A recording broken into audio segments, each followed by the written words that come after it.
안녕하세요. 토요 미스테리 디바달리아입니다. 여러분, 저는 오늘 이 사건 보면서 정말 화가 많이 났었습니다. 아마 여러분들도 이 이야기 들으시면 이 표정 분명 지으실 거예요. 그럼 바로 시작해 볼게요. 2021년 말 중국 장쑤성 쉬저우시의 시골 마을인 평현에서 8명의 자녀를 가진 50대 아버지에 대한 소문이 퍼지기 시작했어요. 소문의 주인공은 56세의 둥즈민인데요.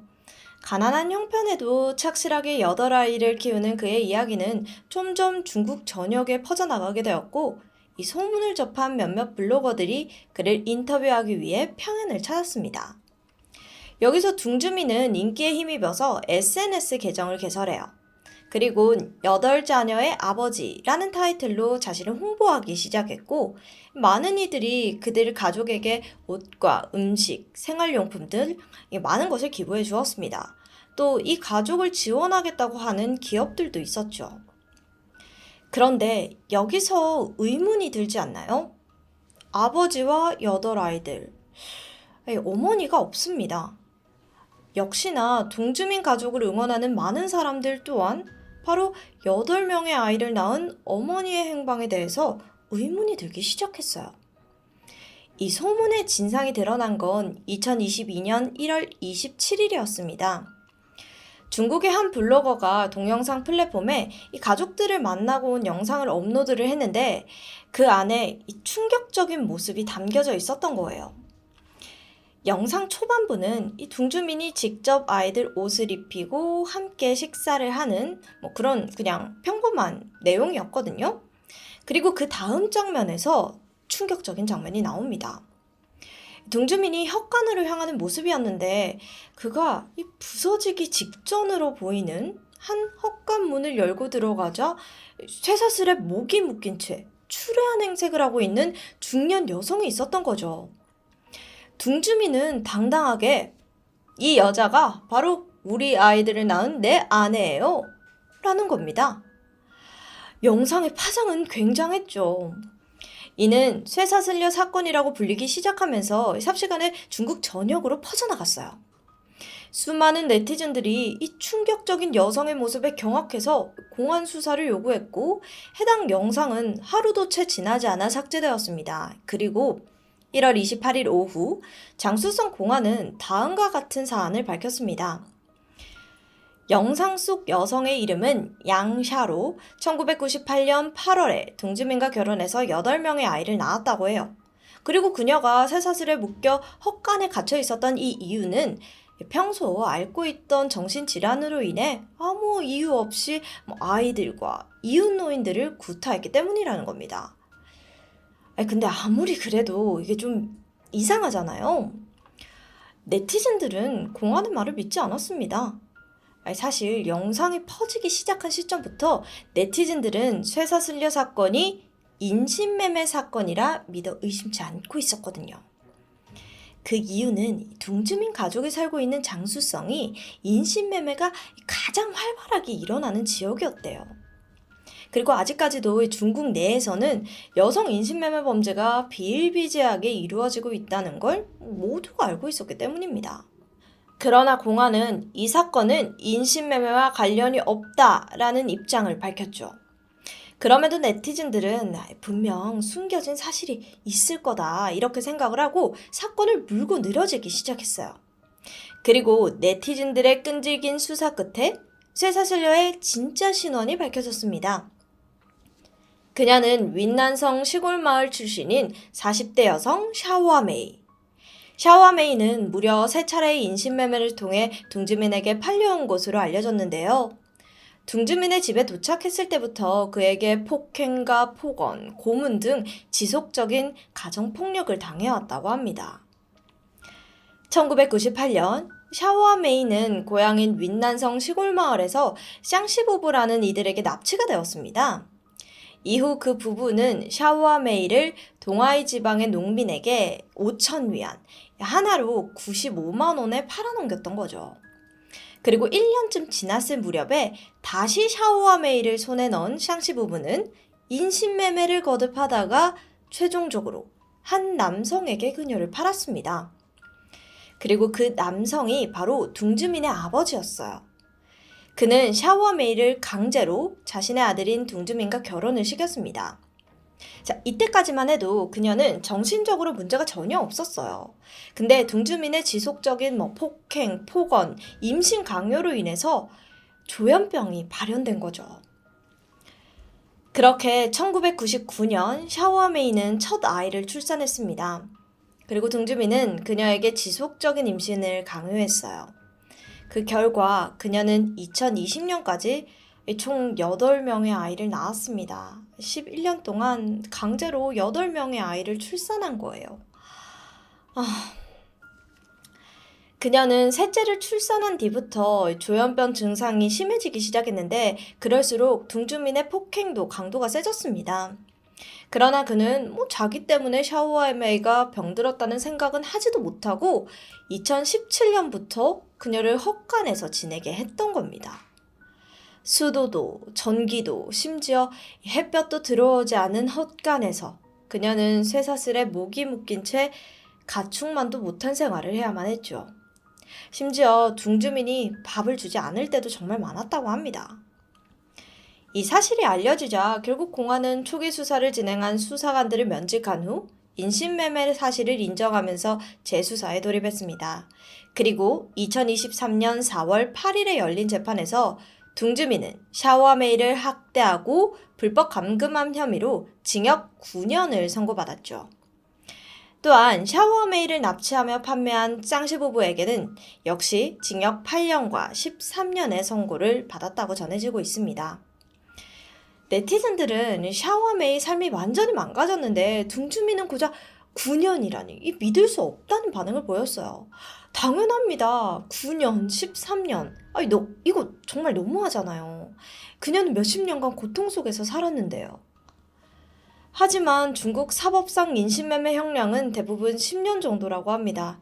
이 10년이라는 숫자가 인신매매 범죄에 대한 중국 인식이 어느 정도인지 보여주는 게 아닐까 싶은데요. 실제로 쇠사슬려 사건이 일파만파 퍼진 후 중국 전역에서는 납치 혹은 실종된 어머니, 딸, 언니, 누나, 친척, 친구들의 이야기가 쏟아졌습니다.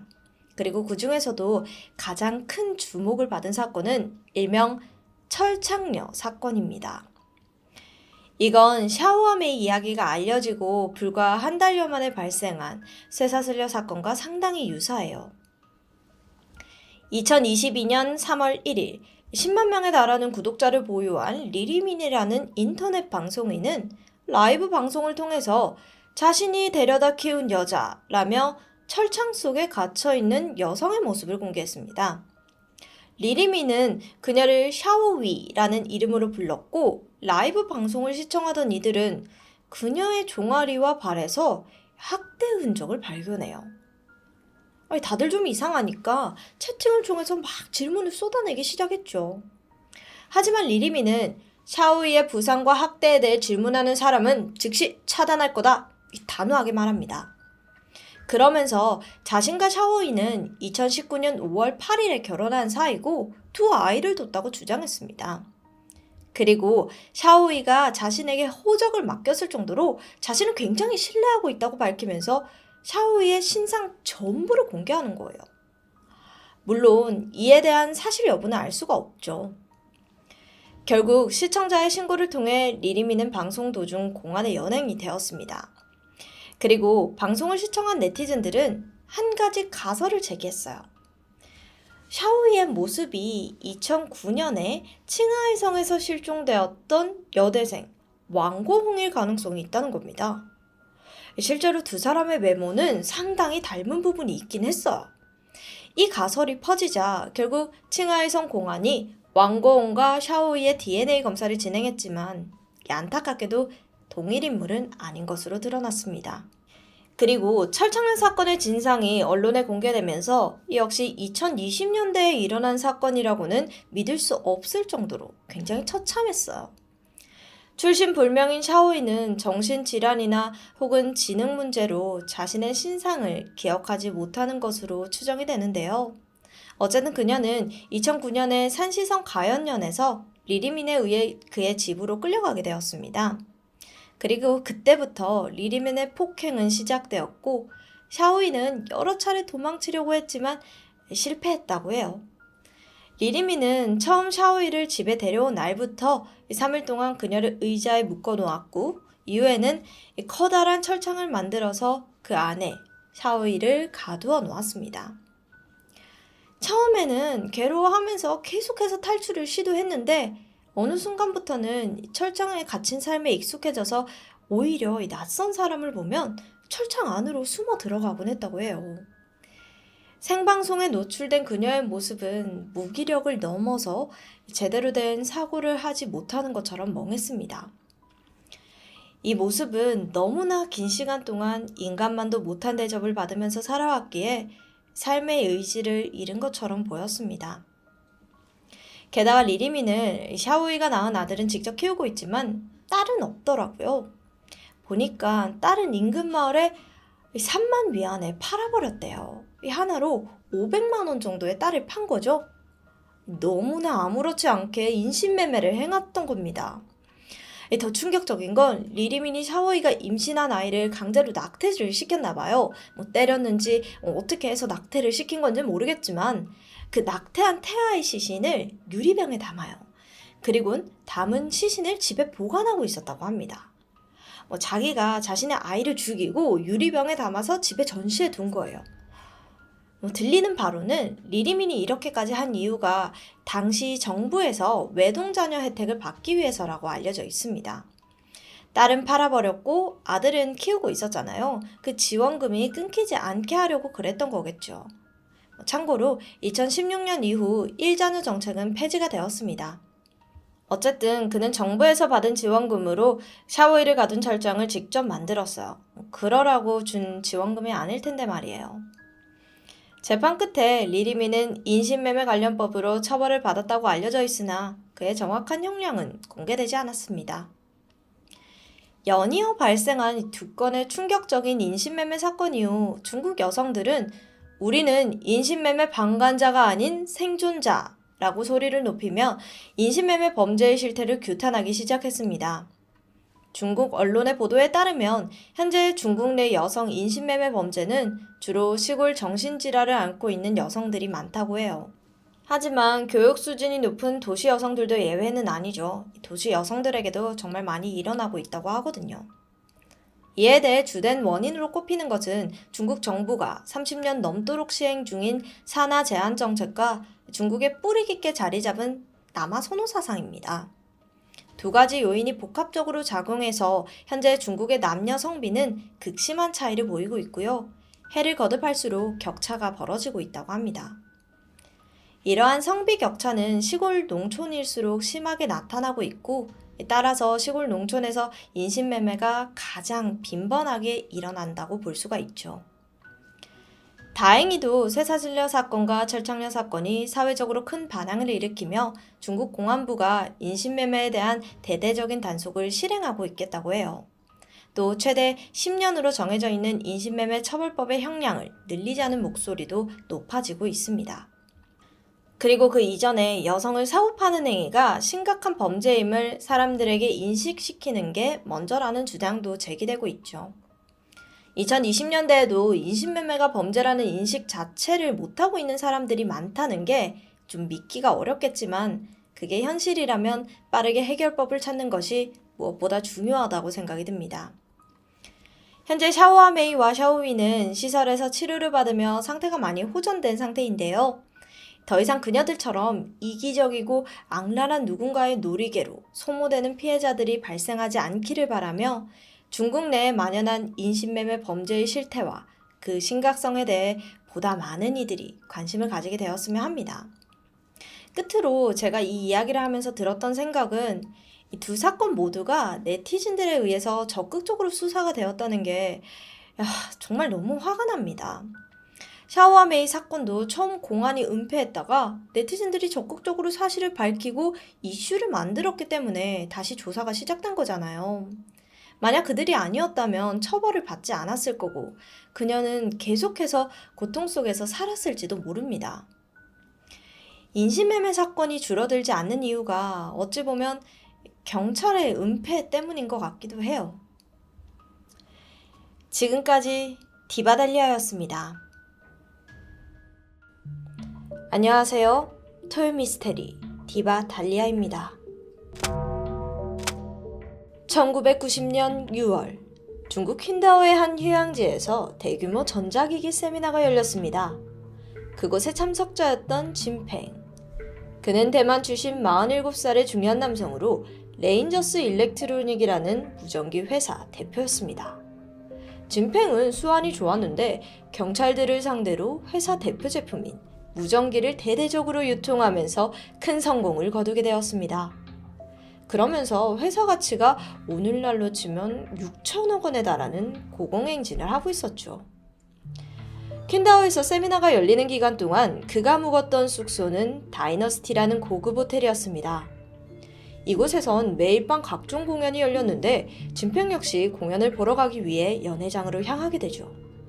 근데 하필 그날 그의 바로 앞에 웬 키 큰 여성이 서 있었던 거예요. 진팽의 키가 173cm였는데 앞에 있는 여성 때문에 시야가 가려질 정도였습니다. 불편함을 느낀 진팽은 그녀에게 양해를 구하기 위해 말을 거는데 저기요? 뒤를 돌아본 그녀는 다이너스티 호텔의 홍보직원 22살의 중국 여성 지란빙입니다.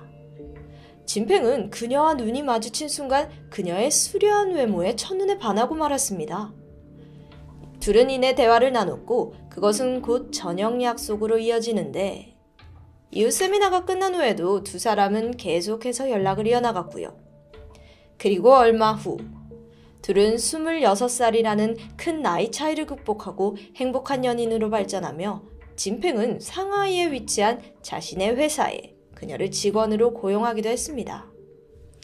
그렇게 평온한 시기가 지나고 1992년 지란빙이 진팽과의 사이에서 아이를 갖게 되는데 문제는 그녀가 아직 미혼이었기에 남자친구를 제외한 주변인들에겐 이걸 알릴 수가 없었던 것이었습니다. 이게 시대적인 배경을 좀 이해해야 하는데 아시겠지만 90년대 중국에는 산하 정책이 있었잖아요. 인구가 너무 많았기 때문에요.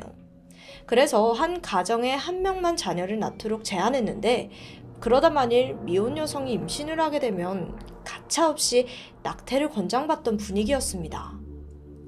그렇게 지란빙이 미혼 상태로 임신을 하게 되면서 큰 고민에 빠져 있었던 차.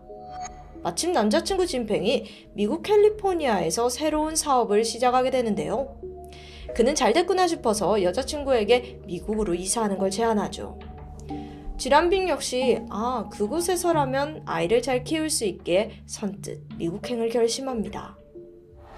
그리고 얼마 후 그녀는 캘리포니아 휴양 도시 미션비에오의 한 고급 아파트에서 터전을 잡게 됩니다.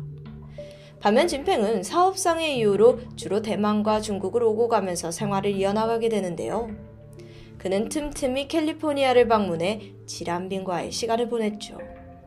그러면서 매달 그녀에게 1,000만 원에 가까운 생활비를 제공했고 또 여자친구를 캘리포니아 지사 직원으로 채용하면서 살뜰히 보살폈습니다. 지란빙 또한 이름도 제니퍼로 바꾸고 완전히 새로운 삶을 시작하게 되는데요. 1993년 3월 진팽과 제니퍼의 사이에서 아들 케빈이 태어났고 이제 세대에게는 정말 행복한 나날들만 펼쳐지는 듯 했습니다. 그리고 5개월이 지난 1993년 8월 18일 여느 때처럼 중국 출장을 마치고 진팽이 캘리포니아로 돌아왔는데요. 아들과 여자친구를 보고 싶은 마음에 제니퍼에게 전화를 걸었지만 웬일인지 도통 응답이 없어요. 그는 결국 아파트에 도착해서 직접 문을 두드렸는데 여전히 고요합니다. 왜 아무도 없지? 그가 별 생각 없이 손잡이를 잡아당기는데 어라? 잠금장치가 열려있네요? 이상한데요. 불길함을 느끼며 조심스레 안으로 들어가는데 진팽의 눈앞에는 너무도 끔찍한 광경이 펼쳐져 있었습니다. 피투성이가 된 제니퍼가 소파에 쓰러져 있었던 것이었죠. 속옷은 무릎까지 내려와 있었고 몸 곳곳엔 칼에 찔리는 적이 발견되었습니다.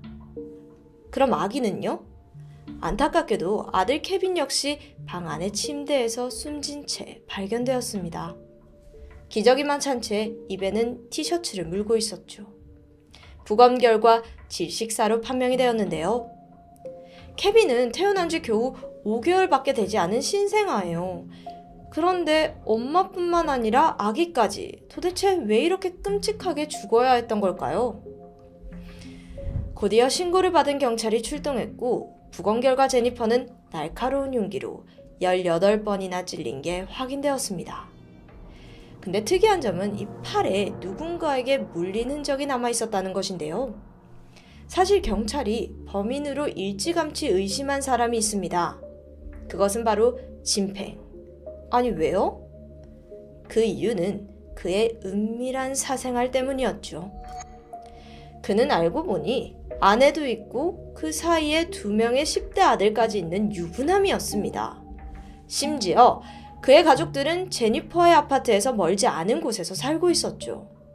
아, 그럼 혹시 가족과 사이가 좋지 않아서 별거 중인가요? 그것도 아니었어요.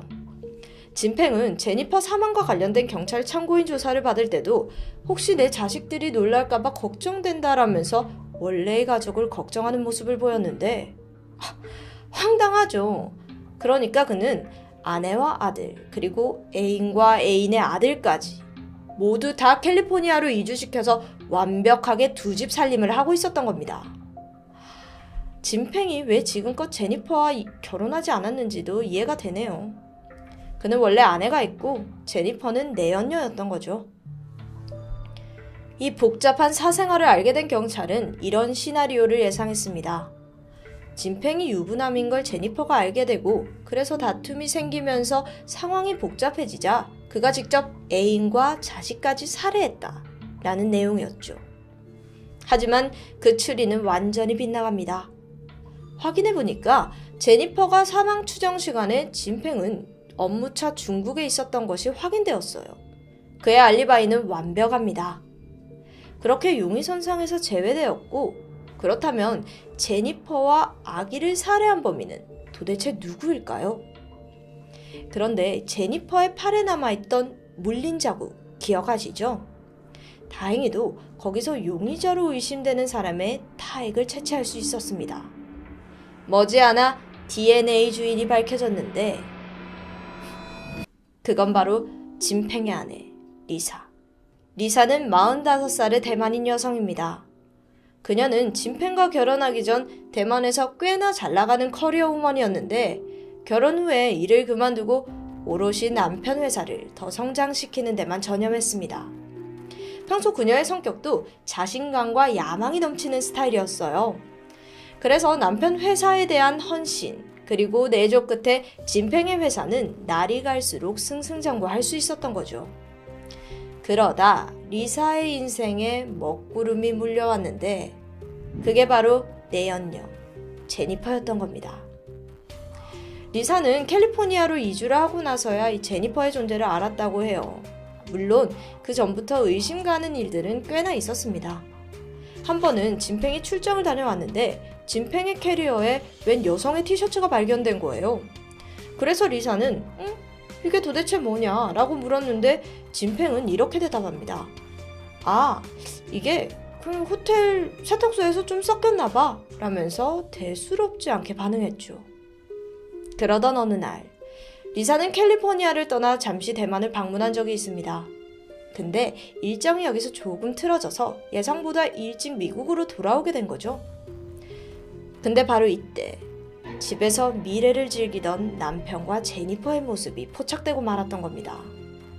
리사가 분노하면서 제니퍼에게 당장 나가라고 소리쳤고 자신의 옷장에 있던 리사의 옷을 가위로 잘라버렸는데요. 생각해보면 당연히 남편의 불륜을 목격한 아내 입장에선 충분히 그럴 수 있죠. 그리고 이 상황에서 알 수 있는 건 제니퍼 또한 진팽이 유부남이었다는 걸 일찌감치 알고 있었던 부분이네요. 근데 진짜 답답한 건 이 다음부터인데 아내에게 내연녀의 존재를 들킨 진팽은 아주 뻔뻔하고 당당했습니다. 원래도 욕심이 많은 사람이었는데 자신이 가진 대형 회사, 아내, 2 아들, 게다가 젊고 예쁜 20대 애인과 그 사이에 낳은 아기까지 어느 것 하나도 잃고 싶지 않았죠. 아니 뭐 어쩌자는 거예요. 아내 리사가 이혼하겠다고 나섰지만 이마저도 받아들이지 않아요. 나는 여전히 당신과 아이들을 사랑한다. 그런데 내가 왜 이혼을 해야 하냐? 라면서 이런 말도 안 되는 논리들로 억지를 부려댔습니다. 참, 그렇게 백만장자의 아슬아슬한 두 집 살림이 이어지던 중 그 비극이 벌어진 것이었죠. 현장에서 발견된 증거로도 범인은 단 한 사람, 아내 리사를 가리키고 있었습니다. 하지만 웬일인지 사건은 순순히 해결되지 않았는데요.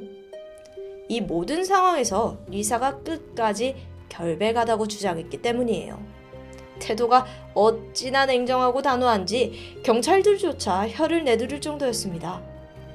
게다가 진팽 역시 아내 리사를 두둔하고 나섭니다. 아니, 내연녀를 잃은 마당에 아내까진 잃을 수 없다는 입장인 걸까요? 여러모로 이해가 가질 않는데요.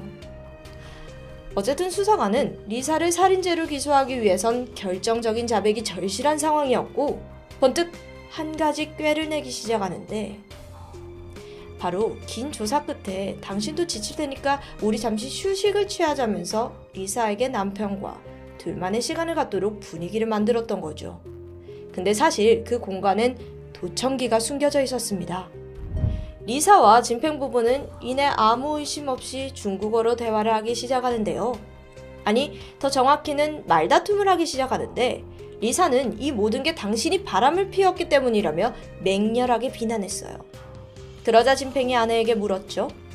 도대체 왜 찌른 거야? 이때 리사는 담담하게 대답합니다. 정당방위였어. 이걸 모두 듣고 있던 수사관들은 이 대화가 리사가 제니퍼를 공격했다는 걸 인정하는 결정적인 증거라고 판단했습니다. 자, 그럼 이젠 경찰이 재구성한 사건의 전말을 한번 알아볼까요? 사건 당일, 리사는 제니퍼의 아파트를 찾아갑니다. 남편과의 이별을 요구하기 위해서였죠. 하지만 둘의 대화는 곧 거친 몸싸움으로 이어졌고 분노를 참지 못한 리사가 제니퍼를 칼로 찔렀습니다. 여전히 분이 풀리지 않던 리사는 다른 방에 잠들어 있던 아기 케빈을 찾아서 질식시켜버리죠. 그리곤 이 모든 걸 강도 사건으로 위장하기 위해 제니퍼의 속옷을 벗긴 후 현장을 유유히 빠져나왔습니다. 내연녀에 대한 분노는 어느 정도 이해를 하는데요. 그렇다고 아기까지 죽인 건 좀 섬뜩합니다. 애는 아무 죄가 없잖아요. 어쨌든 이러한 사건의 전말이 알려졌는데 이후 예상치 못한 반응이 나옵니다. 일부 여론이 리사를 두둔하게 된 거죠. 평생 가족을 위해 희생했지만 차갑게 배신당한 감정을 공감했던 건데요. 실제로 재판이 열리기 전에 법정으로 리사의 선처를 바라는 편지 400여 통이 쏟아지기도 했습니다. 여러분, 내연녀로 인한 갈등은 특히 중국에서 꽤나 뜨거운 논란거리예요. 왜냐하면 급격하게 경제가 성장하면서 돈이 많아진 남성들이 젊은 여자와 바람을 피우는 일이 빈번해졌기 때문이라는데 단적으로 지난 2001년 중국 상하이에는 내연녀 퇴치사라는 신종 직업이 등장하기도 했고요.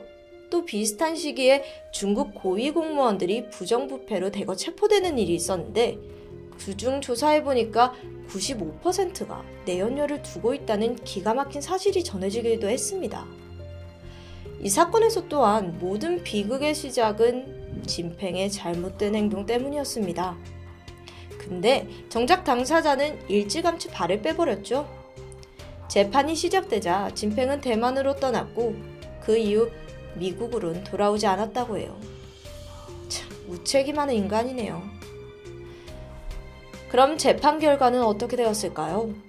분명 모든 증거에 조각이 맞춰진 듯 했고 리사는 예상대로 1심과 2심에서 가석방 없는 종신형을 선고받았습니다. 하지만 그녀는 살인이 아닌 과실치사를 주장하며 항소합니다. 그리고 1999년 대법원은 재판을 모두 뒤엎고 다시 처음부터 검토하라는 파기환송 처분을 내리게 됩니다. 이게 지금 무슨 일인가요? 그 이유는 바로 수사 과정에서 드러난 치명적인 허점 때문이었는데 당시 리사는 9시간 동안 신문 받는 과정 중에서 미란다의 원칙을 고집하지 않았다고 해요. 당시 변호사를 요구하기도 했지만 그 요청 또한 묵살되었죠. 이건 명백하게 불법입니다. 게다가 검찰이 자백이라며 제출한 음성 파일, 그것 역시 리사에게 원하는 말을 얻어내기 위해 의도적으로 받아낸 대답이라는 부분이 법원에서 인정되었습니다. 따라서 이러한 상황에서 정당한 판결이 어렵다고 판단한 것인데요.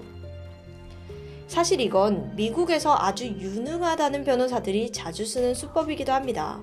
증거 부족, 조사 과정의 부당함을 적극 강조하면서 죄를 지었냐 아니냐보다는 적합하지 않은 절차였다면서 재판을 뒤집어 엎는 수법이요. 리사 역시 수사 과정의 허점을 이용해서 자신의 유죄를 교묘하게 피하고자 했습니다. 또 아무래도 워낙 돈이 많다 보니까 최고의 변호인단을 꾸린 것도 한몫했죠. 근데 지금 이런 식이라면 범인을 눈앞에서 놓치게 될 위기입니다. 검찰은 점점 초조해졌고 급기야 리사에게 거래를 제안하는데, 그녀가 만일 살인을 인정하면 형량을 대폭 줄이고 대만으로 순순히 돌려보내주겠다는 제안. 결과는 어땠을까요? 여태껏 그토록 무죄를 주장하던 리사는 급 태세를 바꾸더니 제안을 기꺼이 받아들였습니다. 자기가 제니퍼와 아기를 죽인 진범이 맞고 살인 혐의를 순순히 인정해버린 거죠. 결국 검찰과의 거래가 순조롭게 이루어지면서 그녀는 징역 11년형을 선고받았습니다. 1급 살인인데 엄청나게 많이 감형받은 거죠. 그리고 그 징역을 다 살기도 전인 2001년 6월, 그녀는 대만으로 추방됩니다. 말이 추방이지 거의 자유의 몸이 되었다고 볼 수 있는데요. 이런 결과를 두고 당시 수사기관은 공허한 승리라며 허무하다는 말뿐이었습니다. 그동안 토미에도 삼각관계나 불륜으로 인한 파국을 몇 번이나 본 적이 있는데요. 하지만 오늘처럼 살인을 저지른 여자의 허무한 승리로 끝나기는 처음인 것 같네요. 심지어 대중들의 공감과 동정까지 받았고요. 리사, 그녀는 과연 어떤 심정일까요? 남편과 두 아들과 행복하게 살고 있을까요? 전 아니라고 생각해요. 사람의 목숨을 내연녀와 아기까지 둘이나 앗아간 그날, 그녀의 결정은 분명 지금까지도 더 큰 불행의 구렁텅이로 내몰았을 거라고 생각합니다. 여러분의 생각은 어떠신가요?